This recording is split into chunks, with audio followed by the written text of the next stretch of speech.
Hello छात्रों, विद्या देवी school Khedli की online classes में आपका स्वागत है। हमारा इंग्लिश ग्रामर में टॉपिक चल रहा है क्लॉज का, जिसके बारे में बहुत कुछ हम इससे पहले अपनी जो क्लासेज हुई हैं उनमें बता चुके हैं।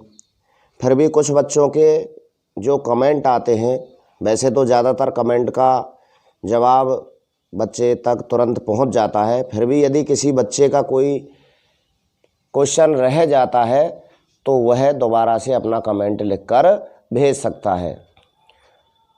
तो हमारा क्लॉज चल रहा था, क्लॉज में एडजेक्टिव क्लॉज चल रहे थे, जिसके अंतर्गत मैंने करीब करीब सारे जितने भी आते हैं उनको करा दिया था। उन्हीं में किसी बच्चे ने कल सुपरलेटिव डिग्री के बारे में पूछा था कि सर सुपरलेटिव डिग्री का अर्थ क्या होता है, तो मैंने उसको जवाब भी दिया था।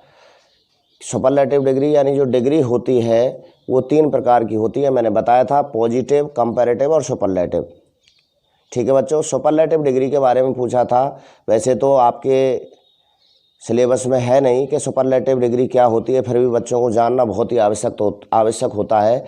तो सुपरलेटिव डिग्री एन एडजेक्टिव और एडवर्ब, एक क्रिया विशेषण या विशेषण जो किसी चीज़ की उच्चतम सीमा को प्रदर्शित करता है, वो सुपरलेटिव डिग्री के अंतर्गत आता है। तो बच्चों अपने चल रहा है टॉपिक क्लॉज का। क्लॉज के अंतर्गत एडजेक्टिव क्लॉज चल रहे थे।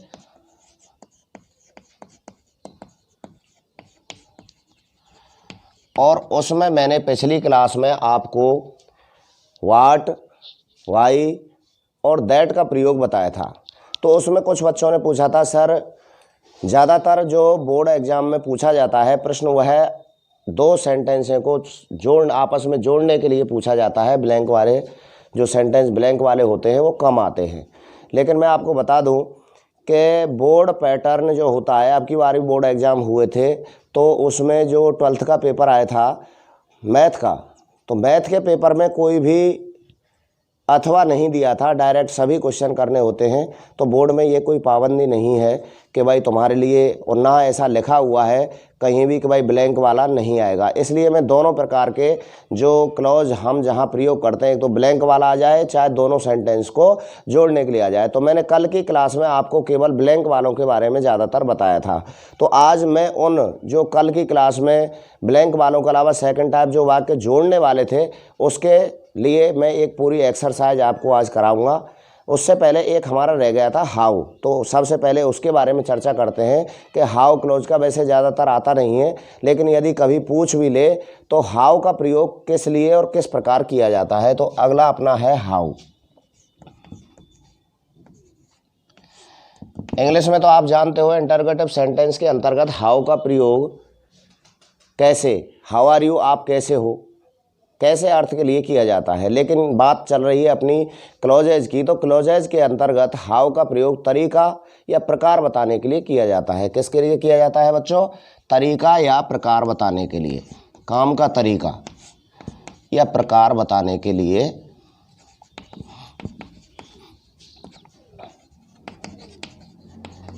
इसका प्रयोग किया जाता है।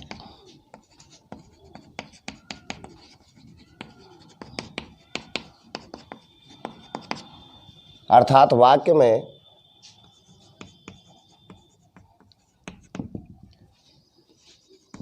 कर्ता द्वारा किए जा रहे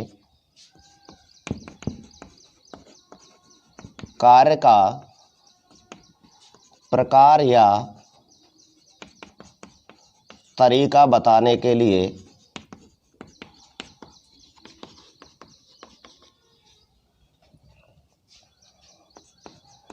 हाउ का प्रयोग किया जाता है।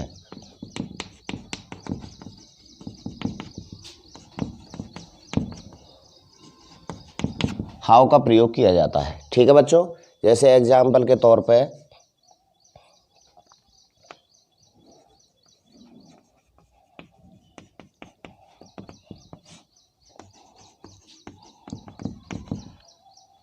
Manish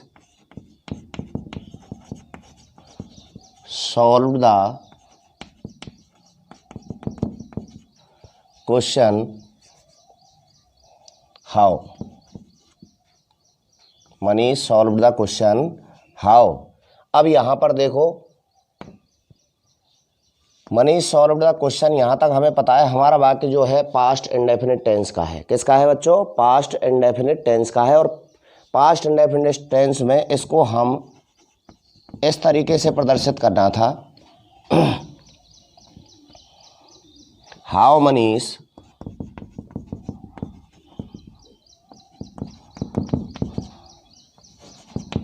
did solve the question, how Manish did solve the question, Manish ने इस प्रश्न को हल कैसे किया। तो यहाँ पर जो हाउ है अपना, वो इंटरगेटिव सेंटेंस के लिए इंटरगेटिव का कार्य कर रहा है। ठीक है बच्चों। अब इसको हमें, मान लीजिए हमसे कोई कि तुम किस तरीके से यहाँ तक पहुँचे, या तुमने इस प्रश्न को किस प्रकार से हल किया। ठीक है बच्चों। तो इसमें हमें हाउ का प्रयोग किस तरीके से करना है,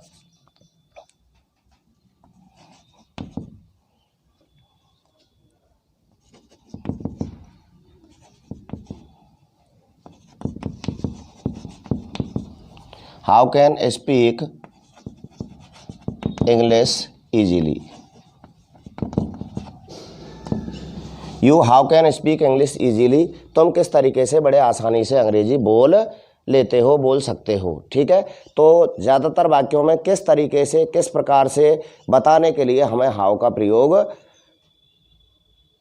करना पड़ता है। और हाउ का जो एग्जाम्पल्स होते हैं वो वैसे तो अब तक किसी भी ऐसे बोर्ड का जो पेपर हुआ है उसमें अभी तक आया नहीं है, लेकिन आ भी जाए तो आप उसको तरीका बताने के लिए हाउ का प्रयोग कर सकते हो। तो वाक्य के मध्य में यानी सब्जेक्ट के बाद आप हाउ का प्रयोग करोगे, और यदि वाक्य के प्रारंभ में है तो उसमें इंटरगेटिव सेंटेंस का कार्य करेगा। ठीक है बच्चों। हाँ बच्चों देखो, मैंने यहाँ पर अब आपके लिए एक्सरसाइज ऑफ एडजेक्टिव क्लॉजेज, ठीक है।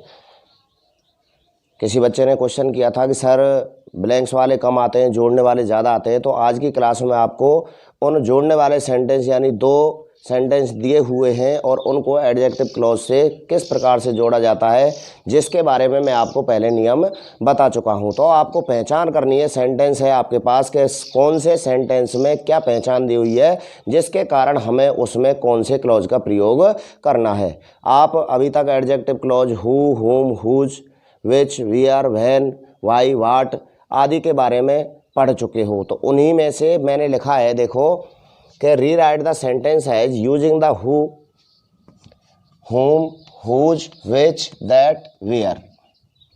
हमें इन क्लॉजेज का प्रयोग करते हुए वाक्यों को पुनः लिखना है। जैसे देखिए पहला सेंटेंस है, the man is a beggar, you gave him money. अब हमें पहचान करनी है, देखो द मैन सब्जेक्ट हो गया, यहाँ द मैन इज ए बेगर, यह व्यक्ति क्या है, एक भिखारी है। यू गेव हिम मनी, यहाँ पर सब्जेक्ट चेंज हो गया, यू गेव हिम मनी, जिसको तुमने धन दिया। ठीक है बच्चों। तो मैंने बताया था कि यदि मान लीजिए कर्ता दोनों सेंटेंस जो दिए हुए हैं उनके एक जैसे हैं तो हमें वहाँ पर हु का प्रयोग करना है।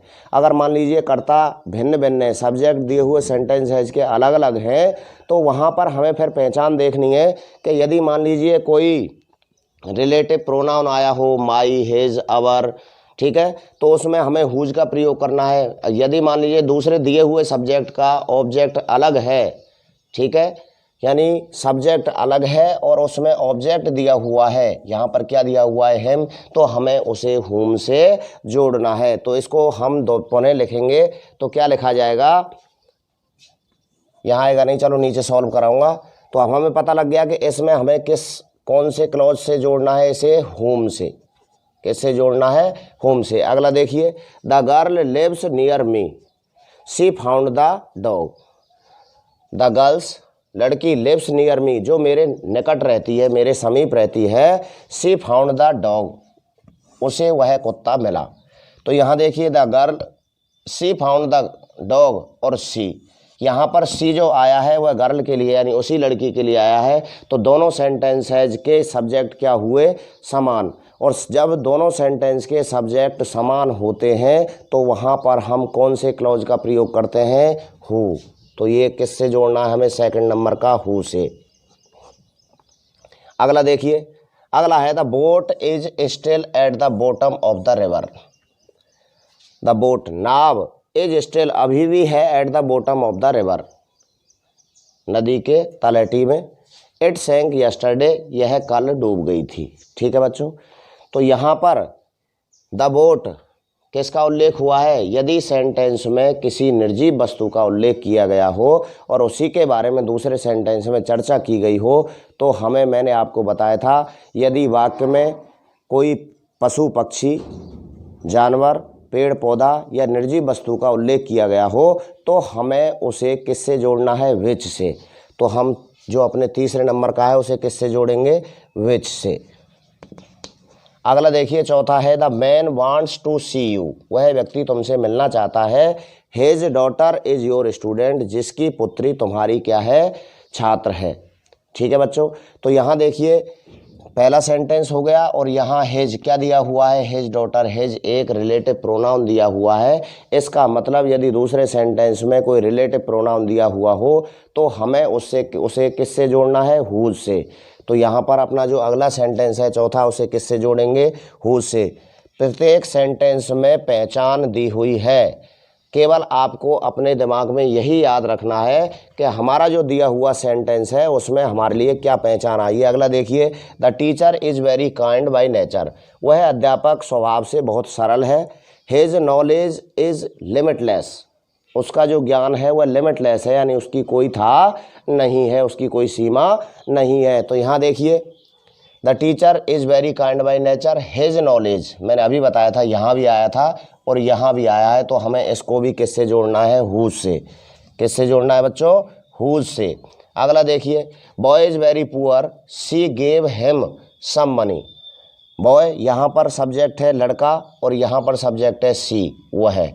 ठीक है बच्चों, गेव हिम मनी, तो यहाँ पर क्या आया है, दूसरे सेंटेंस में यदि कोई ऑब्जेक्ट दिया हुआ है तो हम उसको किससे जोड़ते हैं, होम से। किससे जोड़ते हैं, होम से। इसको हमें होम से जोड़ना है। अगला है the dress was very nice, she made it last week. किसका उल्लेख हुआ है, ड्रेस का। She made it last week, जिसको उसने पिछले सप्ताह बनाया था। किससे जोड़ा जाएगा, विच। निर्जीव वस्तु का उल्लेख किया गया है तो किससे जोड़ेंगे, विच से। The camera was expensive, she bought it last month. किसके बारे में उल्लेख हुआ है, कैमरे के बारे में उल्लेख हुआ है। कैसी वस्तु है, निर्जीव वस्तु है, तो हमें पता लग गया किससे जोड़ना है, विच से जोड़ना है। किससे जोड़ेंगे, विच से। अगला देखिए, आई नो द बॉय, मैं उस लड़के को जानता हूँ। The principal punished him, punished him, उसे प्रधानाध्यापक ने क्या दिया, प्रधानाचार्य ने दंडित किया। क्या आया है, ऑब्जेक्ट दिया हुआ है हिम। किससे जोड़ेंगे, होम से। किससे जोड़ेंगे बच्चों, होम से। अगला है we visited the place, the accident had happened there. We visited the place, हमने उस स्थान का भ्रमण किया। कौन से का, the accident had happened there, जहाँ पर के घटना घटित हुई थी। तो अब हमें पता लग गया कि अगले सेंटेंस में किसका उल्लेख है, किसी स्थान का उल्लेख है जहाँ पर हम गए थे, और हैपेंड दियर, और दियर शब्द भी दिया हुआ है। तो हमें किससे जोड़ना है, इस सेंटेंस को वियर से जोड़ना है। किससे जोड़ना है, वियर।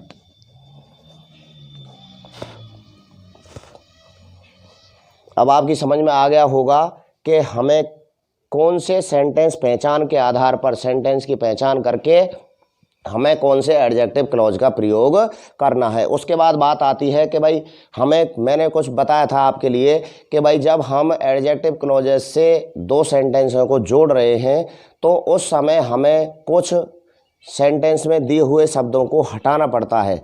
जैसे इसमें आया लास्ट वाले में दियर है, जब हम किससे जोड़ेंगे इसको, वियर क्लॉज से जोड़ रहे हैं तो इसमें से दियर को हटा देंगे। ऐसे ही कुछ सेंटेंस में इट दिया हुआ है। तो अब आती है बात इनको जोड़ने की। तो देखिए पहला सेंटेंस है अपना, the man is a beggar you gave him money. हमें पता लग गया, तो इसको जोड़िए क्या आएगा, यहाँ से स्टार्ट कर रहा हूँ। The man is a beggar, a man is a beggar whom you gave और मनी। तो हमने इसमें से किसको हटा दिया, ऑब्जेक्ट के स्थान पे whom का प्रयोग किया, जिसको यहाँ से इसको him को हटा दिया। मैंने बताया था जब आपको whom का प्रयोग मैं करा रहा था कि whom का प्रयोग किस हिसाब से किया जाता है, तो उस समय मैंने आपको बताया था कि दूसरे सेंटेंस में आए हुए ऑब्जेक्ट को हटा दिया जाता है। तो मैंने इसमें से हिम को हटा दिया, सेंटेंस बना हमारा the man is a beggar whom you gave money. ठीक है बच्चों, अगला है सेकंड देखिए, the girl lives near me she found the dog. तो मैंने हु क्या है, दोनों के सब्जेक्ट समान है, तो क्या हु से जोड़ने के लिए मैंने क्या बताया था, सबसे पहले क्या बताया था बताइए, पहले वाक्य का सब्जेक्ट बताया था क्या आएगा, द गर्ल, उसके बाद हु, हेल्पिंग वर्ब या मेन वर्ब से लेकर के अंत तक दूसरा वाक्य क्या आएगा, फाउंड द डॉग।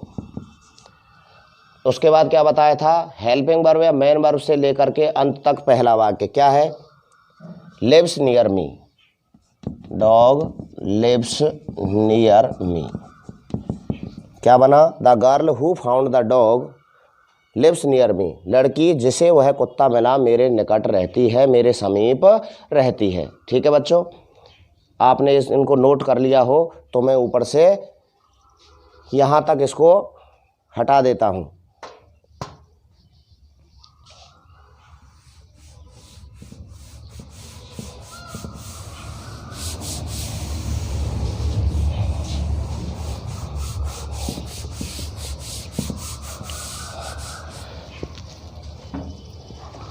अगला देखिए, तीसरे नंबर का लिखा हुआ ये रहा, the boat is still at the bottom of the river. किसके बारे में उल्लेख है, बोट के बारे में उल्लेख है। बोट क्या है, एक निर्जीव वस्तु है, और निर्जीव वस्तु का जहाँ प्रयोग होता है मैंने अभी बताया था, उसका प्रयोग जब हम दो सेंटेंस को जोड़ने के लिए करेंगे तो वहाँ पर हमें विच क्लॉज का प्रयोग करना है। तो क्या आएगा देखो, द बोट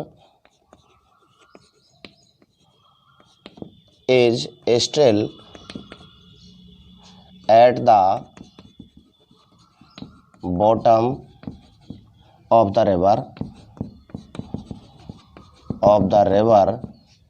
which अब इसमें से इसको हटा देंगे, which sank yesterday, which sank yesterday।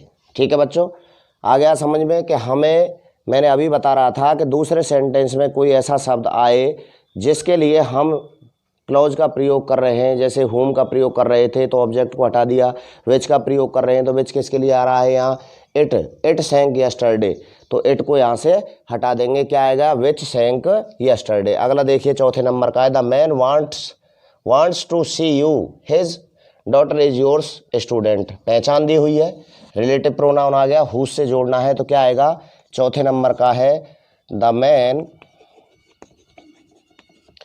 Wants to see you, the man wants to see you, his को हटाएंगे, क्या लगाएंगे, whose daughter is your student. ठीक है, आ गया समझ में, यानी जिसके लिए हम क्लॉज का प्रयोग कर रहे हैं उससे संबंधित शब्द को हटा दिया जाता है। तो हुज का प्रयोग कर दिया किसके लिए, क्या, हिज के लिए, तो हिज को यहाँ से हटा देंगे। ठीक है बच्चों,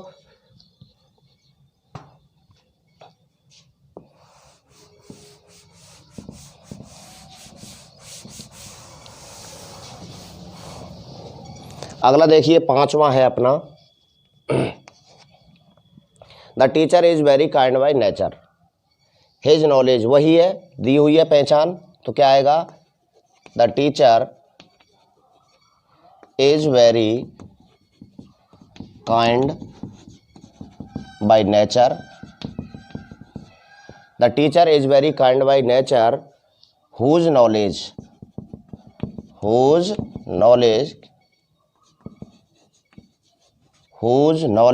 is limitless. अगला देखिए छठवां क्या है, बॉय इज वेरी पुअर, लड़का कैसा है, बेहद गरीब है। She gave him some money, subject different हो गया, सब्जेक्ट डिफरेंट है लेकिन क्या दिया हुआ है, ऑब्जेक्ट दिया हुआ है, तो हमें किससे जोड़ना है, होम से। क्या आएगा, boy is very poor, whom she gave some money. इसमें से किसको हटा दिया, हिम को, क्योंकि हिम का प्रयोग किसकी जगह पे, होम, हिम के स्थान पर किसका प्रयोग हुआ है, होम का प्रयोग हुआ है। अगला देखिए सातवां है, the dress was very nice, she made it last week. पता है हमें किसका उल्लेख है, ड्रेस का उल्लेख किया गया है, और उसी के बारे में अगले सेंटेंस में भी उल्लेख किया है कि she made it last week, dress बहुत ही अच्छी है, सुंदर है, जिसको उसने पिछले हफ्ते बनाया था। तो निर्जीव वस्तु है, किसका प्रयोग होगा, विच का। क्या आएगा, the dress was very nice, which. अब देखिए सी मेड, विच सी मेड, इसमें से कौन से शब्द को हटाएंगे, इट को, क्योंकि इट के लिए हमने किसका प्रयोग कर दिया, विच का। ठीक है बच्चों, तो इट की जगह पे विच हो गया, which she made last month, यानी पिछले महीने बनाई थी। अगला देखिए, the camera was very expensive, she bought it last month, sorry इसमें लास्ट वीक था, last week.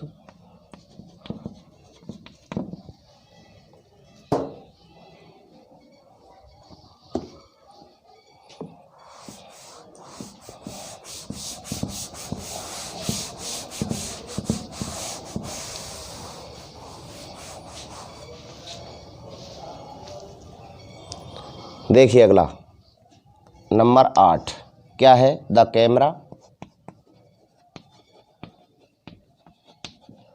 Camera was expensive,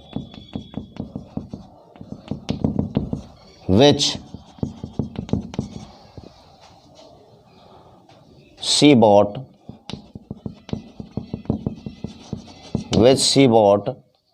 last month. पता लग गया, किसको हटा दिया, इट को हटा दिया, क्योंकि हमने किसका प्रयोग कर दिया, यहाँ पर विच का प्रयोग कर दिया है।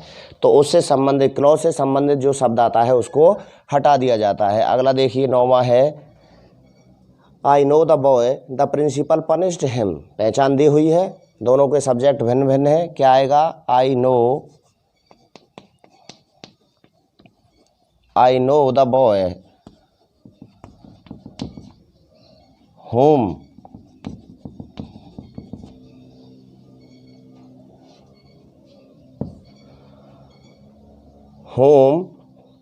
the principal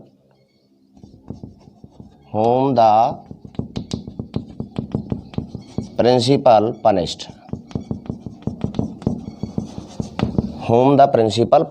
अगला देखिए, we visited the place the accident had happened। क्या दिया हुआ है, वी विजिटेड द प्लेस, हमने उस स्थान का भ्रमण किया, the accident had happened there, जहाँ पर वह घटना घटित हुई थी। तो यहाँ पर भी संबंधित शब्द को हटाना है, और संबंधित शब्द वियर से क्या है, दियर। ठीक है, तो इसको हटाएंगे, क्या बनेगा, लास्ट है 10वां, देखिए क्या बना, we visited the place where the accident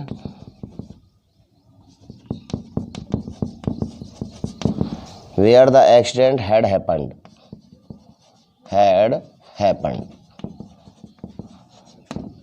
और यहाँ से किसको हटा दिया, इसमें से दियर को।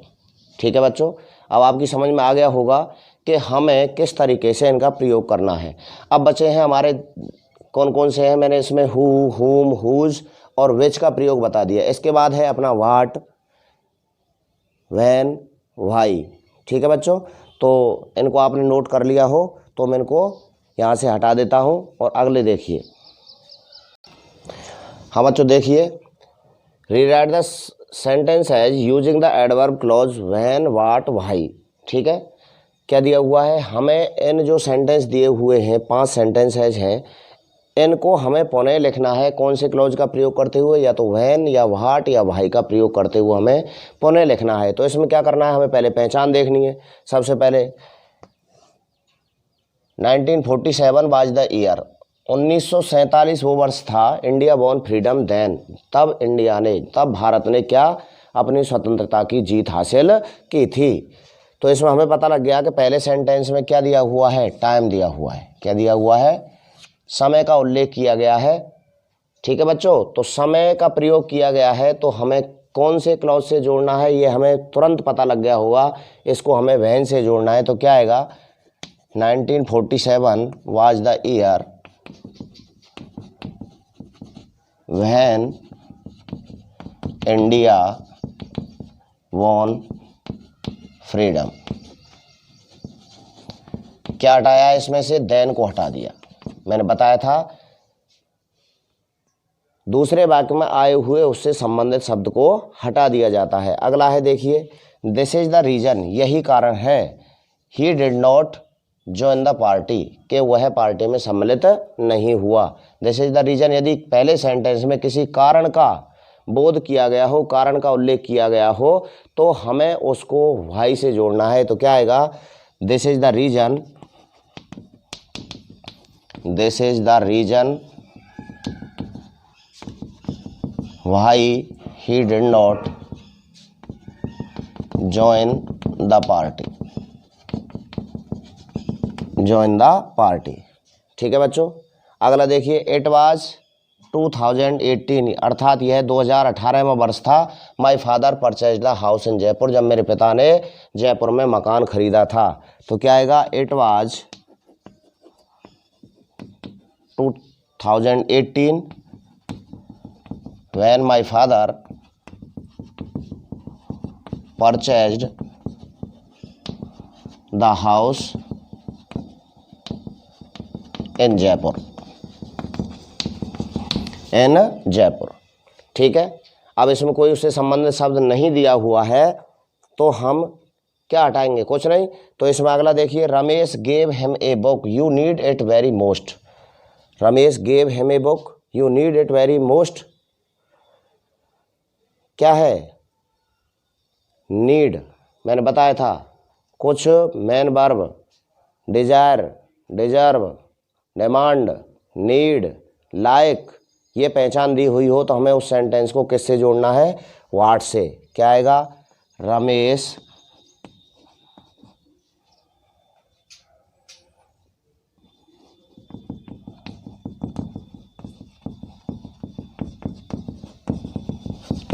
what you need